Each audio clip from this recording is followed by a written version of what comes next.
श्री शिवाय नमस्तुभ्यम, हर हर महादेव। दोस्तों, जैसा कि आप सभी लोग जानते हैं कि 18 अक्टूबर 2025 शनिवार कार्तिक महीने में पड़ने वाली है धनतेरस। और हमारे हिंदू धर्म में धनतेरस बहुत ही बड़ा और विशेष महत्व होता है। और कार्तिक महीने का धनतेरस के दिन तो आप लोगों को सिर्फ और सिर्फ टूटी हुई झाड़ू वाला उपाय तो अवश्य ही करना चाहिए। इन दोनों का संयोग बहुत ही कम आता है। इसी के साथ में गुरुजी ने अपनी शिव पुराण कथा में बताया है कि इस दिन आपको टूटी हुई झाड़ू वाला उपाय तो आपको अवश्य ही करना चाहिए। मैंने आप वाला उपाय तो अवश्य ही करना चाहिए, क्योंकि ऐसा दिन पूरे साल में सिर्फ एक ही बार आता है। और दोस्तों, आप सभी लोग जानते हो कि धनतेरस का अगर सबसे बड़ा कोई उपाय है तो वह टूटी हुई झाड़ू वाला उपाय है।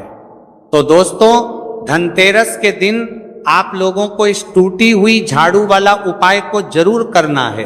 बहुत सारे लोग होंगे जिन लोगों ने इस उपाय को ना किया हो, मतलब पूरा साल निकल गया, उन्होंने किसी भी दिन इस टूटी हुई झाड़ू वाला उपाय को ना किया हो। पर दोस्तों, आपके पास एक आखिरी मौका बचा हुआ है, जो कि धनतेरस के दिन है।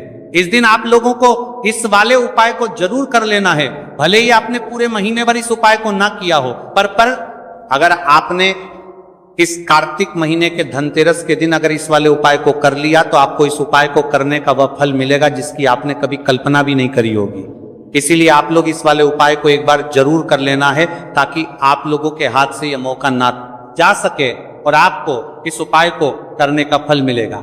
दोस्तों, ये उपाय पंडित जी ने अपनी अभी की ही श्री शिव महापुराण की कथा में बताया है जी। इस उपाय को आज हम आपको बहुत अच्छे से समझाने वाले हैं। इस वीडियो को देखने के बाद उपाय को समझने के लिए आपको कोई और वीडियो को देखने की जरूरत नहीं पड़ेगी। तो चलिए दोस्तों, उपाय को शुरू करते हैं। देखिए, ये इस कार्तिक महीने की धनतेरस के दिन ये इतना खास होता है, इतना महत्वपूर्ण होता है। देखा गया है कभी कभी बड़े बड़े पूजा पाठ अनुष्ठान से जो मनोकामना पूर्ण नहीं होते, वहां कार्तिक महीने की धनतेरस के दिन एक छोटे से उपाय करने से ही आपकी मनोकामना पूर्ण हो जाती है। और बहुत सारे लोगों ने इस उपाय को किया भी है और उनको इस उपाय को करने का फल भी जरूर मिला है। अगर आप लोग भी इस उपाय को करना चाहते हैं तो आप इस उपाय को पहले अच्छे से समझ लेना, सुन लेना, उसके बाद करना। आपको इस उपाय का फल जरूर मिलेगा। और इस उपाय को कर लेने से आपके घर में चाहे किसी भी प्रकार की दुख और समस्या क्यों ना चल रही हो, आपको उसका कारण भी नहीं पता है कि भाई ये समस्या किस कारण से चल रही है, उसका कुछ भी कारण हो सकता है। जैसे पितृदोष हो सकता है या किसी भी तरह का मंगल दोष भी हो सकता है। तो इस दिन आप लोगों को यह वाला उपाय कर लेना है। ये एक ऐसा उपाय है जिस उपाय को अगर किसी विशेष दिन पर किया जाए तो भाई उस विशेष दिन का जो है वो तो हमें मिलता ही मिलता है। पर हमने उस दिन पर इस उपाय को किया है तो हमें उससे भी बड़ा फल मिलता है, और फल बहुत जल्दी मिलता है, क्योंकि आप इस उपाय को बहुत ही बड़े और विशेष दिन पर कर रहे हो। तो चलिए अब उपाय के बारे में बात करते हैं। लेकिन उससे पहले आप लोगों को यह जानना आवश्यक है कि आखिर यह उपाय किस समय करना है, किसको करना है और कैसे करना है। तो चलिए हम आगे आपको वीडियो में एक एक करके बता देते हैं। लेकिन उससे पहले अगर आप लोग हमारे चैनल पर पहली बार आए हैं या फिर मेरी आवाज आज पहली बार सुन रहे हैं तो हमारे चैनल को सब्सक्राइब जरूर कर लेना, और इस वीडियो को लाइक करके कमेंट बॉक्स में श्री शिवाय नमस्तुभय ओम नमः शिवाय जरूर टाइप कर देना। तो दोस्तों, इस टूटी हुई झाड़ू वाला उपाय को हमें धनतेरस के दिन कैसे करना है, किसको करना है, किस समय करना है और कहां पर करना है, ये सारे सवालों के जवाब आपको इस वीडियो में मिल जाएंगे। और जो ये वीडियो देखेगा भाई, उसको टूटी हुई झाड़ू वाला उपाय जरूर करना चाहिए, क्योंकि इस दिन काला तिल का भी बहुत ही बड़ा और विशेष महत्व होता है। और जब बात आ जाए टूटी हुई झाड़ू वाला उपाय की, तो ये सोने पर सुहागा वाली बात हो जाती है, और ये बहुत ही बड़ा उपाय होता है। अब दोस्तों, इस टूटी हुई झाड़ू उपाय को आखिर करना किसको है, सबसे पहले हम लोग वह बात जान लेते हैं। तो देखो, घर की जो बड़ी माताएं बहनें होती हैं, उन माताओं बहनों में से कोई भी एक बड़ी माता बहन इस वाले उपाय को कर सकती है। और दोस्तों, अगर आप चाहे तो अपने घर में से सभी सदस्यों को भी इस उपाय को करवा सकते हैं। अगर किसी व्यक्ति की खुद की कोई मनोकामना है, खुद की कोई दुख और परेशानी है जो कि वह अपने लिए ही करना चाहता है, इस वाले उपाय को तो वह खुद अपने लिए भी कर सकता है। बाकी अगर कोई घर में से ऐसा है जो कि अपने पूरे घर परिवार की सुख और शांति के लिए ये वाला उपाय करना चाहता है तो भाई वो भी कर सकता है, उसमें भी कोई दिक्कत वाली बात नहीं है। कहने का मतलब यह है कि इस उपाय को हर एक सदस्य भी कर सकता है और पूरे घर परिवार के सदस्य के लिए घर की बड़ी माताओं बहनों में से कोई एक माता बहन भी कर सकती है। माताएं बहनें अगर घर में उपस्थित ना हो या वो यह वाला उपाय ना कर पा रही हो तो फिर घर का कोई बड़ा सदस्य भी इस टूटी हुई झाड़ू वाला उपाय को कर सकता है, चाहे फिर वो पुरुष ही क्यों ना हो, उसमें कोई भी दिक्कत वाली बात नहीं है। वो ये कर पा रही है। उसके बाद में दोस्तों जो अगला प्रश्न निकल कर आता है वह ये आता है इस उपाय को लेकर कि आखिर इस उपाय को हमें किस समय करना है, सुबह के समय करना है कि शाम के समय करना है। तो देखो इस वाले उपाय को आप लोग सुबह के समय भी कर सकते हो और शाम के समय प्रदोष काल में भी कर सकते हो। अब अगर आप पूछो कि भाई साहब सबसे उत्तम समय कौन सा रहेगा, इस टूटी हुई झाड़ू वाला उपाय को करना है का तो हम आपसे बस यही कहेंगे कि इस उपाय को आप सुबह के समय करेंगे तो ज्यादा बेहतर होगा। बाकी अगर प्रदोष काल शाम के समय भी करेंगे तो भी अच्छा होगा, उसमें कोई भी दिक्कत वाली बात नहीं है। तो अब दोस्तों जो अगली सबसे बड़ी और महत्वपूर्ण बात आती है वह यह आती है कि सुबह अगर हम उपाय को करेंगे तो हमें कितने बजे से लेकर कितने बजे तक के बीच में करना है और शाम के समय प्रदोष काल में करेंगे तो हमें कितने बजे से लेकर कितने बजे के बीच में करना है। तो देखो सुबह जितनी जल्दी हो सके आप उपाय को करने की कोशिश करना। बाकी अगर किसी कारणवश लेट भी हो जाओ, थोड़ी देर भी हो जाए तो 10 या 11 बजे तक भी आप उपाय कर लेना, पर 12:00 बजे से ज्यादा देरी ना हो, ठीक है, इस बात का ध्यान रखना। उसके बाद में दोस्तों अगर शाम के समय प्रदोष काल की बात करें, प्रदोष काल का जो समय है होता है वह शाम के 6:00 बजे से शुरू हो जाता है। मतलब शाम के 6 प्रदोष काल की बात करें 6:00 बजे से शुरू हो जाता है। मतलब शाम के से लेकर 7 के बीच का जो समय होता है ये समय प्रदोष काल का समय होता है।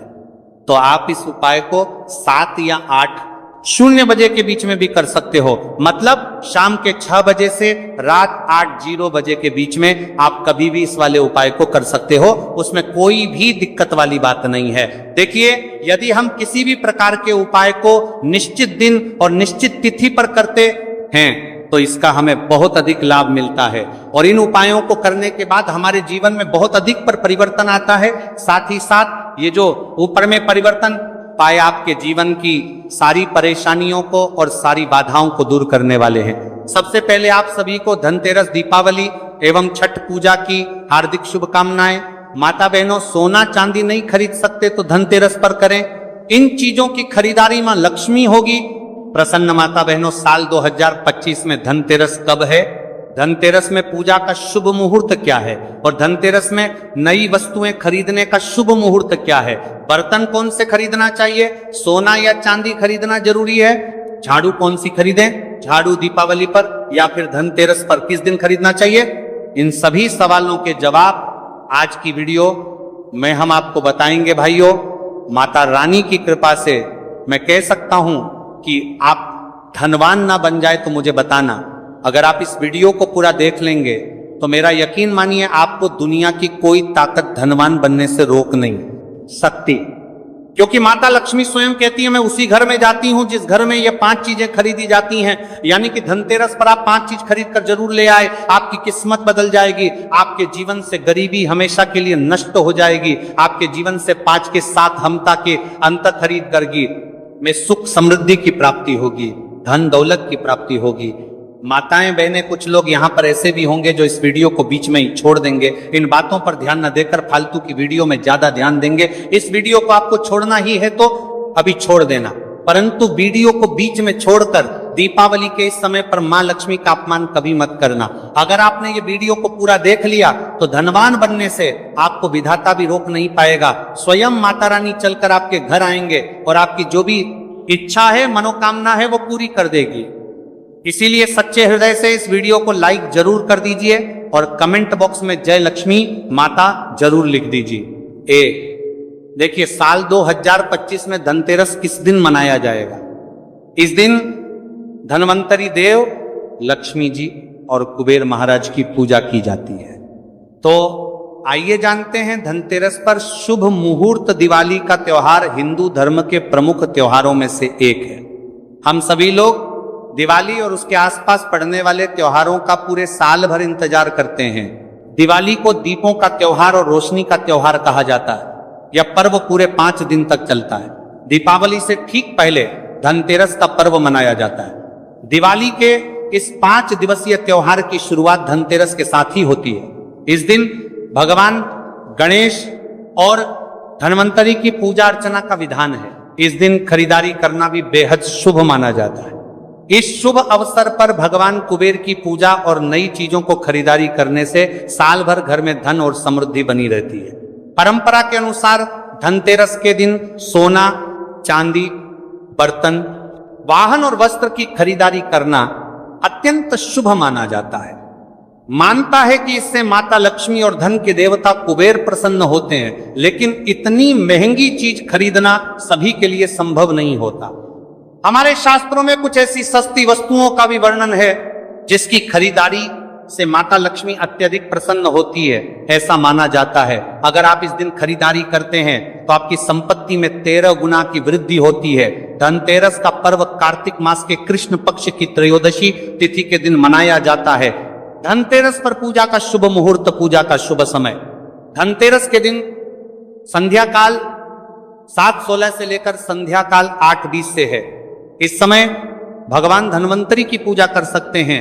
हालांकि अलग अलग शहरों में पूजा के समय में अंतर हो सकता है। धनतेरस में खरीदारी का शुभ समय धनतेरस पर सोने, चांदी और बर्तन या घर का कोई भी सामान खरीदने का शुभ मुहूर्त है। सुबह 12:18 से अगले दिन 19 अक्टूबर का 6 और रात 6:24 से तक रहेगा। धनतेरस पर सोना खरीदने के लिए आपको 30 घंटे 1 मिनट का शुभ समय प्राप्त होगा। धनतेरस के दिन सोना, चांदी, वाहन, बर्तन, प्रॉपर्टी, आभूषण आदि खरीदना फलदायी माना जाता है। इस दिन खरीदी गई वस्तु लंबे समय तक सुख समृद्धि प्रदान करती है। भाइयों, इस वीडियो में आपको हम 5 ऐसी सामग्री बताऊंगा जो आपको धनतेरस के दिन अगर आप इन चीजों को खरीद करके लाते हैं तो आपके भाग्य बदल जाते हैं। आपके भाग्य से गरीबी भाग जाएगी और बदल जाएगा। आपके घर में सुख समृद्धि की बारिश होगी, धन दौलत की बारिश होगी। सभी से निवेदन है कि वीडियो को पूरा देखना, हर एक बात को ध्यान पूर्वक सुन लेना। आज की वीडियो बेहद ही खास और ज्ञानवर्धक होने वाली है। तो चलिए, जान निवेदन है बड़ी भी माता बहनों, धनतेरस के दिन सोने चांदी की खरीदारी करना बहुत ही शुभ माना जाता है। मान्यता है कि इन चीजों को खरीदने से घर में बरकत आती है और सुख समृद्धि बनी रहती है। लेकिन अगर आपका बजट सोने चांदी की चीज खरीदने का नहीं है तो परेशान होने की जरूरत नहीं है। ऐसी कुछ चीज है जो माता लक्ष्मी को अति प्रिय है। भाइयों, अगर आप धनतेरस के दिन इन चीजों को घर में लेकर आते हैं तो धन लक्ष्मी आप पर बेहद प्रसन्न रहेंगे और आपके घर में सुख समृद्धि हमेशा बरकरार रहेगी। मित्रों, धनतेरस पर की गई खरीदारी बहुत शुभ मानी जाती है और उसमें 13 गुना वृद्धि होती है। दीपावली के पर्व की शुरुआत धनतेरस से होती है और भैया दूज पर खत्म होती है। 5 दिन चलने वाले इस त्योहार को पंच महोत्सव के नाम से जाना जाता है। धनतेरस के दिन माता लक्ष्मी और कुबेर के साथ भगवान धन्वंतरी की पूजा की जाती है और उनका आशीर्वाद प्राप्त किया जाता है। लेकिन क्या आपको पता है कि आखिर धनतेरस के दिन बर्तन खरीदने की परंपरा क्यों है, किस लिए है? कार्तिक मास के कृष्ण पक्ष की त्रयोदशी तिथि को धनतेरस का पर्व मनाया जाता है। माता बहनों, शास्त्रों के अनुसार इस दिन समुद्र मंथन से भगवान धन्वंतरी उत्पन्न हुए थे। भगवान धन्वंतरी के ठीक 2 दिन बाद महालक्ष्मी सागर मंथन से प्रकट हुई थी। जब भगवान धन्वंतरी आए थे तो उनके एक हाथ में कलश था। इसीलिए धनतेरस के दिन बर्तन खरीदने की परंपरा चली आ रही है। इसी के साथ धनतेरस पर सोना चांदी बर्तन के साथ ही अधिकांश लोग हर साल झाड़ू भी खरीद कर लाते हैं। माता बहनों, मत्स्य पुराण में इस संबंध में बताया गया है कि झाड़ू मां लक्ष्मी का प्रतीक है और इस धनतेरस के दिन घर में झाड़ू लगाने से आर्थिक स्थिति में सुधार होता है और मां लक्ष्मी हमसे प्रसन्न होकर हमारे घर में वास करती है। कहा जाता है धनतेरस के दिन झाड़ू घर में लाने से आपको पूरे साल हर कार्य में सफलता मिलती है और आपके घर में सुख समृद्धि बनी रहती है, सभी प्रकार की आर्थिक परेशानियां दूर रहती हैं। माता बहनों, धनतेरस पर सिंकों वाली या फूल वाली अच्छी मजबूत धूपदानी खरीदना चाहिए। ऐसी धूपदानी खरीदें जो हाथ से बनाई गई हो। शुभ मुहूर्त में झाड़ू की माता लक्ष्मी की तरह पूजा करें और हल्दी, कुमकुम और चावल यानी कि अक्षत लगे उस पर सफेद रंग का धागा बांध दें, जिससे मां लक्ष्मी आपके घर में बनी रहे। ध्यान रखें कि झाड़ू को सदैव ही साफ हाथ से छुए, भूल कर भी अपवित्र हाथ से झाड़ू को स्पर्श ना करें। ऐसा करने से मां लक्ष्मी नाराज हो जाती है और आप आर्थिक संकट से गिरने लगते हैं। मित्रों, झाड़ू को कभी भी खड़ा करके ना रखें, ऐसा करना अशुभ माना जाता है। इसे हमेशा सही तरीके से रखें। घर में झाड़ू सदैव ऐसे स्थान पर रखनी चाहिए कि कभी भी बाहर से आने वाले किसी व्यक्ति की नजर झाड़ू पर नहीं पड़नी चाहिए। धनतेरस से पहले साफ सफाई करने के साथ ही पुराना झाड़ू घर से हटा देनी चाहिए, क्योंकि झाड़ू घर की गंदगी को बाहर निकालती है। गंदगी को दरिद्रता माना गया है। लोग झाड़ू को घर में लेकर आते हैं और इसी झाड़ू से नरक चतुर्दशी के दिन घर की गंदगी को साफ करते हैं और दिवाली के दिन माता लक्ष्मी के आगमन की तैयारी करते हैं। दोस्तों, धनतेरस के दिन धनिया को घर में लाना भी काफी शुभ माना जाता है। इन बीजों को दिवाली की रात को माता लक्ष्मी को समर्पित करें और बाद में इसे गमले, बगीचे वगैरह हमें कहीं डाल दे। यह धनिया के बीज आपके घर में सुख, समृद्धि और खुशहाली लेकर आएंगे। पीतल के बर्तन, आजकल लोग धनतेरस के दिन स्टील के बर्तन खरीदते हैं, लेकिन इसे नहीं खरीदना चाहिए।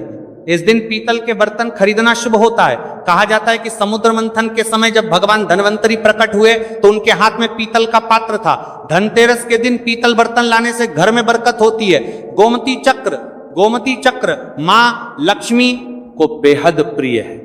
धनतेरस के दिन गोमती चक्र खरीद कर लाएं और दिवाली की रात को जब माता लक्ष्मी का पूजन करें तो गोमती चक्र की भी पूजा करें। बाद में इसे धन की तिजोरी में रखें। मान्यता है कि इससे आपका धन स्थान हमेशा रुपए पैसों से भरा रहता है। माता बहनों, इस वीडियो को आप ज्यादा से ज्यादा लोगों तक शेयर करें।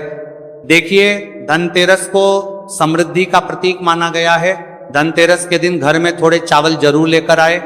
दिवाली के दिन इन चावलों का इस्तेमाल माता लक्ष्मी की पूजा में करें।